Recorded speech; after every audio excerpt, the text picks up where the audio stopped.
잔치집 분위기 그런 말을 합니다. 즐겁고 좋은 일이 있을 때 사용하는 그런 말입니다. 그 잔치집 하면은 왠지 모르게 참 웃음이 가득하고 또 시끌벅적한 그런 분위기가 연상이 되죠. 뭐 결혼잔치다, 뭐 환갑잔치다, 생일잔치다, 돌잔치다. 그 특징이 다 뭐예요? 다 즐겁고 기쁘고 그런 그 잔치 아니겠어요? 이제 총선이 다가오지만은 총선을 하고 개표를 쭉 지켜보다가 당선이 확정됐다 하면은 그 소리 지르고 그러잖아요. 그래서 그 집은 잔치집 분위기다. 그렇게 그런 표현들을 해요. 그런데 가끔 이 결혼 주례를 하다 보면은 제 앞에 있는 신부가 훌쩍훌쩍 우는 경우가 있어요. 난 그 눈물의 의미가 부모님을 떠나서 아쉬워서 흘리는 눈물인지 아니면은 내가 참 결혼을 잘못하는 건지 뭐 그런 의미인지 잘 몰라요. 근데 또 신부 어머니까지 울고 앉아 있는 경우도 있어요. 근데 사실 보기에는 좀 그래요. 그 결혼식 날 기쁘고 좋은 날인데 그렇게 울고 있는 모습을 보면은 뭐 나름대로 그런 사연이 있겠지만은 하여튼 슬픈 결혼식보다는 그 기쁜 결혼식이 되어야 되지 않겠어요? 근데 반대로 이 잔치집 분위기와 반대되는 게 이제 초상집 분위기 아닙니까? 초상집에는 웃음이 있을 수가 없죠. 그죠? 슬프고 우울한 그런 분위기. 그래서 표현할 때 그런 상황을 초상집 분위기라 그런 얘기도 합니다. 오늘 본문의 갈릴리 가나에 있는 흥겨운 잔치집의 이야기입니다. 본문의 이해를 돕기 위해서 유대인들의 결혼 풍습을 간단하게 말씀을 드립니다. 유대인의 결혼 풍습은 먼저 신부를 얻기 위해서는 신랑이 자기 아버지의 집을 떠나서 신부가 될 처녀의 집으로 찾아갑니다. 그래서 신랑은 신부의 아버지와 이제 지참금 얼마를 지불해야 하는지 처녀의 아버지와 그 여자의 아버지와 이제 협상을 하게 되죠. 그래서 결혼 지참금 협상이 이루어지면은 신랑은 신부의 아버지에게 지참금을 지불해요. 그렇게 되면 이제 그 딸이 이 남자의 아내로 간주가 되고 이제 결혼 계약이 성립이 되는 겁니다. 그래서 상징적으로 이때의 신랑과 신부는 잔에 담긴 포도주를 함께 마십니다. 이제 신부는 자기 남편만을 위해 구별된 특별한 존재가 되었다. 그래서 이 처녀를 신부로 누구든지 맞이할 수가 없게 되죠. 일단 결혼 계약이 성립이 되면은 신랑은 신부의 집을 떠나서 자기 집으로 돌아가서 한 1년 동안을 이제 떨어져서 살게 됩니다. 이 기간 동안 신부를 데려와 함께 살기 위한 처소를 이 신랑이 마련하죠. 또 결혼 생활에 필요한 것들도 역시 준비를 하죠. 또 신부도 역시 마찬가지입니다. 그렇게 신랑과 함께 이제 결혼 생활을 할 그 준비를 하게 됩니다. 한 1년 정도 이제 신부와 헤어져 처소를 마련한 신랑이 신부를 데려오기 위해서 낮이 아닌 밤 시간에 신부의 집으로 찾아갑니다. 그런데 신랑이 혼자 가는 게 아니라 들러리들도 같이 가요. 그리고 횃불을 들고 찾아갑니다. 밤이니까 이때 외치는 게 보라 신랑이 임한다. 여러분 마태복음 25장에 예수님이 그 열처녀의 비유를 말씀하신 게 이런 그 풍습적인 배경으로 우리가 이해하고 읽으면 더 이해할 수 있죠. 신랑이 임한다. 사람들의 입과 입을 통해 거리로 이제 즉시 신부에게 전달이 되죠. 그리고 이제 오는 걸 알고 있지만은 언제 올지는 모르는 거죠. 그래서 신랑이 도착하기 전에 크게 외치는 소리를 들은 신부가 즉시 자기 신랑을 맞이할 준비를 하고 또 자기 친구들에게도 함께 가기 위해 또 역시 들러리를 준비하도록 합니다. 그래서 신랑과 신랑의 들러리와 다른 동행자들이 이 신부와 신부의 친구들을 만난 후에 다 같이 이제 신랑의 아버지로 돌아가는 거예요. 또 신랑의 아버지 집에는 이 결혼식에 참석한 하객들이 모여서 이제 이 부부를 맞이할 준비를 하죠. 도착하자마자 결혼식 진행위원들은 신부방이라고 불리는 방으로 신랑과 신부를 데려가죠. 신부의 얼굴은 아무도 볼 수 없도록 베일로 가립니다. 그래서 신랑의 친구들 또 신부의 친구들이 밖에서 기다리는 동안 신랑과 신부는 그날 밤에 함께 보냅니다. 그러니까 그렇게 됨으로써 1년 전에 성립된 결혼 계약이 완성이 되죠. 완성되었다는 것을 알리죠. 그러고 나서 7일 동안을 이제 하객들을 위해서 잔치를 베풉니다. 7일 동안. 그러니까 이게 없는 집안은 얼마나 힘들겠어요. 몇 시간도 아니고 7일 동안 그냥 계속 잔치를 베풀어야 돼요. 그 음식 중에 가장 중요한 품목이 뭐냐? 그게 포도주예요. 그 7일 동안 연회가 열리는 동안에 신부는 신부방에 머무르며 결코 밖으로 나오지 않습니다. 그리고 7일이 지난 후에 이제 신랑이 신부를 데리고 나와서 신부의 얼굴에서 그 베일을 벗깁니다. 그래서 모든 사람이 신부의 얼굴을 볼 수 있도록 공개하고 이제 결혼 생활을 시작하는 거예요. 이런 그 유대인의 결혼 풍습이 있습니다. 그래서 이 결혼식이라는 게 굉장히 오랫동안 그 축하 피로연까지 열리면서 아주 즐거운 그 가정에 또 마을에서도 그렇고 아주 중요한 축제죠. 대부분 결혼 절기가 언제냐? 추수한 후에 그 가을에 택해서 그때 결혼식을 많이 합니다. 이런 그 배경 속에서 오늘 말씀에 나오는 갈릴리 가나에 있는 집에서 혼인잔치가 열린 거예요. 그런데 아까 말씀드린 그 잔치에 있어서 가장 중요한 요소인 포도주가 떨어졌다는 거예요. 여러분, 이 포도주가 떨어졌다. 잔치 분위기가 깨졌다는 얘기가 되는 거예요. 그러니까 잔치집 주인이 당황스럽죠. 대책도 없어요. 이런 상황에서 이제 마리아가 그걸 파악하고 예수님께 얘기를 하죠. 포도주가 떨어졌다고. 그래서 예수님이 이제 하인들을 명해서 물을 가져와서 예수님의 능력으로 물로 포도주를 만드셨다. 뭐 이거를 믿을 수 없는 일이다 그렇게 얘기할 수도 있어요. 그렇게 얘기하는 사람이 있어요. 그런데 예수님이 행하신 첫 번째 기적이다. 성경은 말해요.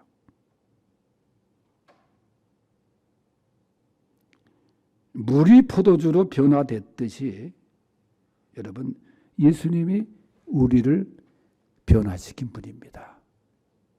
이 자리에 앉게 하신 예수님의 능력입니다. 그래서 이 잔치집의 기적이 이제 나타나게 되는데 이 잔치집의 기적의 시작이 뭐냐?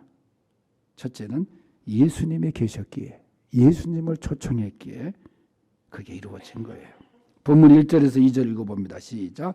사흘째 되던 날 갈릴리 가나에 혼례가 있어 예수의 어머니도 거기 계시고 예수와 그 제자들도 혼례의 청함을 받았더니. 아멘. 이 혼주가 예수님과 그 제자들을 초청했다. 나는 초청한 이유는 잘 몰라요.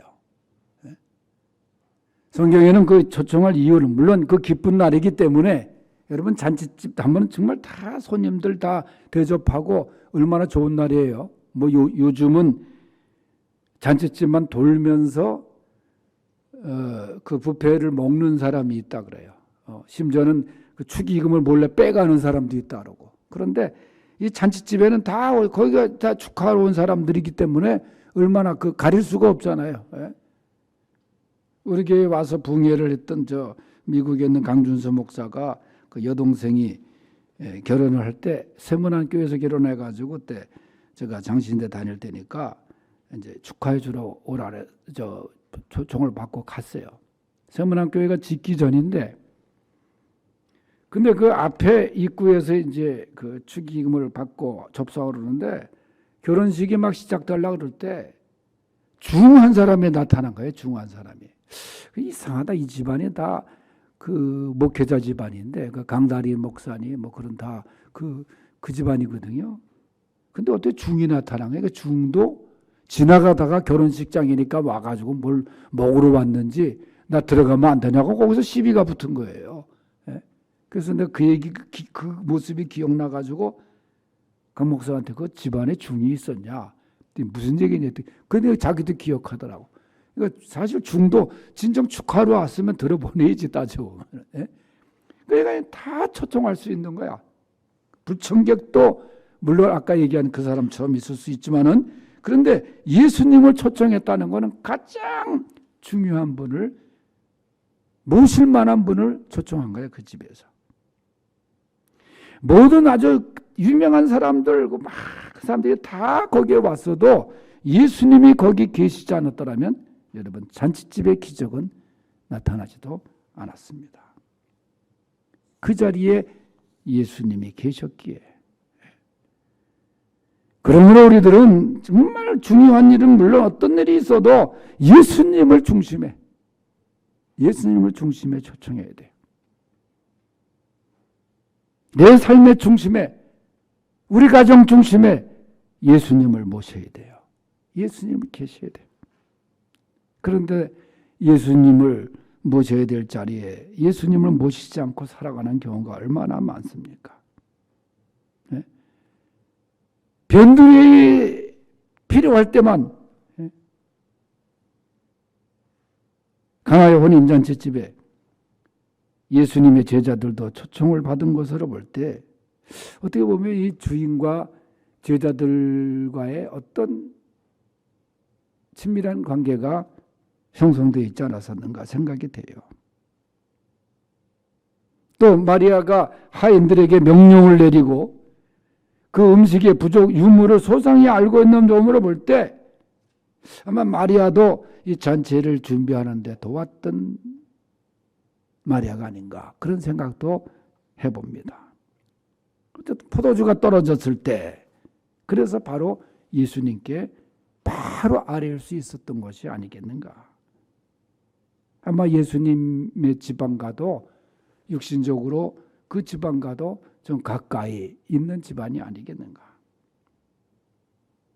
여러분 다시 말씀드리지만은 우리도 우리 삶의 중심에 예수님을 항상 중심에 모셔야 돼요. 예수님을 중심에. 그런데 그 삶의 중심에 물질에 들어가 있거나 명예가 들어가 있거나 믿음보다는 세상 일의 중심이 되어 있어요. 다 그것들은 사라지고 없어지는 것들 아니겠어요? 예수님을 모시는 가정, 그런 가정이 될 수 있길 바랍니다. 중심에, 내 삶의 중심에 예수님을 모시고, 그래서 기적의 은혜를 경험하는 귀한 성도들 될 수 있기를 바랍니다. 두 번째는 말씀에 순종할 때 잔치집에 기적이 나타났어요. 7절에서 8절 말씀을 읽어봅니다. 7절 8절 시작. 예수께서 그들에게 이르시되 항아리에 물을 채우라 하신즉 아기까지 채우니 이제는 떠서 연회장에 갖다 주라 하심에 갖다 주었더니. 아멘. 이거 모니터 좀 나오지 좀 해봐야죠. 스피커 뭐냐.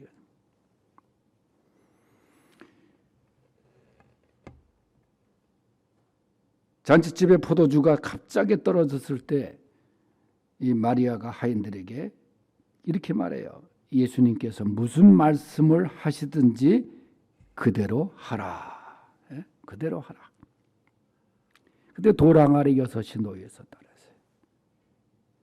그 하인들에게 그 항아리에 물을 채우라. 예수님이 어디까지 채우라고 말씀 안 하셨어요. 여기 말씀해 보니까. 물을 채우라. 그러니까 그들이 아귀까지, 입구까지 가득 채웠다 그랬어요.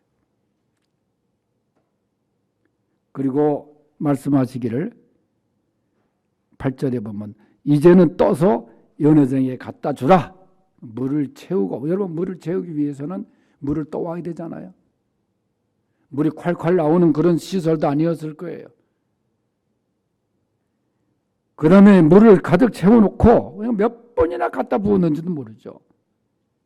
그 다음에 이제는 연회장에 갖다 줘라. 언제 물이 포도주로 변했느냐? 그건 성경에 안 나와요. 근데 갖다 주니까 그게 물이 포도주로 변해 있었던 거예요. 아기까지 채웠다는 것은 아까 말씀대로 물이 항아리에 꼭대기까지 차고 넘칠 정도로 채웠다는 거예요. 대충 채운 게 아니에요. 6 항아리에 채웠다. 여러분, 이것은 철저한 순종을 의미합니다. 돌 항아리 1개, 2개에 반쯤만 채운 그런 적당한 순종이 아니에요. 예수님의 말씀에 그대로 따지지 않고 계산하지 않고 머리 굴리지 않고 철저하게 말씀 그대로 순종한 겁니다.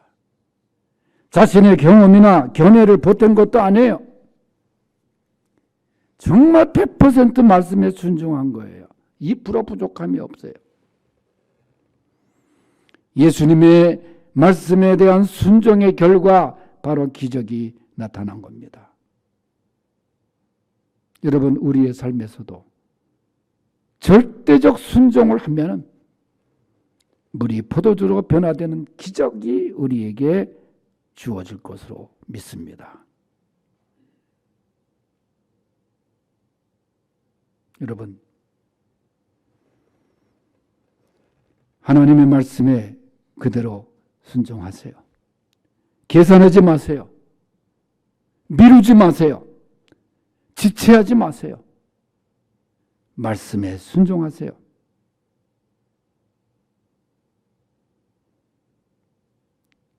말씀의 순종이 기적이 나타납니다. 누가복음 5장에 베드로가 내가 얻은 것이 없지만은 내 경험도 내 실력도 다 내려놓고 말씀에 의지하여 내가 그물을 내리겠습니다. 말씀에 의지하는 신앙이 그게 귀한 신앙이에요.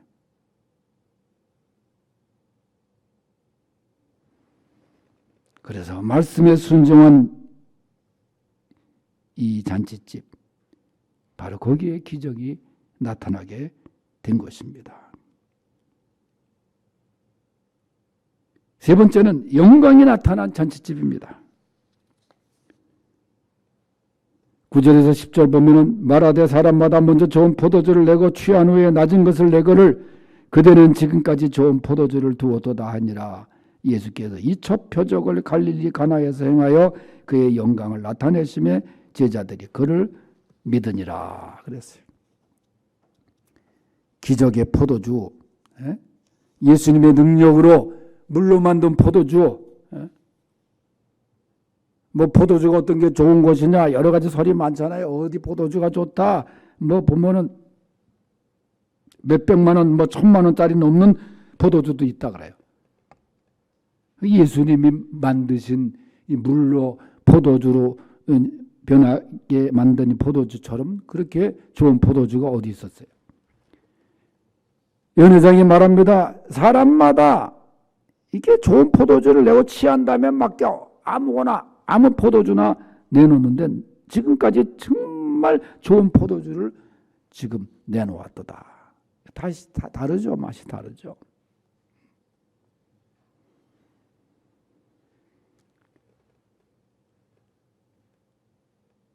정결의식용 항아리에서 본질적으로 변화된 포도주처럼 이렇게 죽은 사람까지 이 죽은 시체와도 같은 옛사람을 변화시키는 그리스도의 복음을 의미하는 말씀이기도 합니다. 이 기적을 통해서 오늘 말씀에 보면은 제자들이 그를 더욱 멱실하게 믿었다 그랬어요. 믿고 있는데도 더 충만한 믿음을 주셨다 그랬어요. 무엇보다 여기에 보면은 그의 영광을 나타내셨다. 하나님의 영광이 가득한 잔치집이었어요. 하나님의 영광이 가득한, 여러분, 이런 영광이 가득한 집안들이 될 수 있기를 바랍니다. 하나님의 영광이 가득한. 요한복음 11장 40절에 보면 예수님이 이렇게 말씀하셨어요. 내 말이 내가 믿으면 하나님의 영광을 보리라. 믿으면 영광을 보리라. 믿음을 통하여 하나님의 영광이 가득한 축복이 있기를 바랍니다. 말씀을 정리합니다. 사실 우리는 언제 떨어질지 모르는 잔치집의 포도주 같은 존재입니다. 그나마 그 포도주는 부족할 수밖에 없는 거예요. 그러나 예수님이 만드신 포도주 같은 인생은 정말 맛있고 풍성합니다. 예수님을 우리의 삶 중심에 모시고 절대적인 순종과 믿음으로 하나님의 영광이 가득한 잔치집 같은 그런 귀한 복된 가정들이 될 수 있기를 축원합니다. 하나님 아버지 감사합니다. 우리 모두 가나의 혼인잔치의 가정처럼 기적의 은혜, 포도주의 은혜, 영광의 은혜가 넘치는 그런 복된 가정들 우리 모두가 되게 하여 주옵소서. 예수님의 이름으로 기도하옵나이다.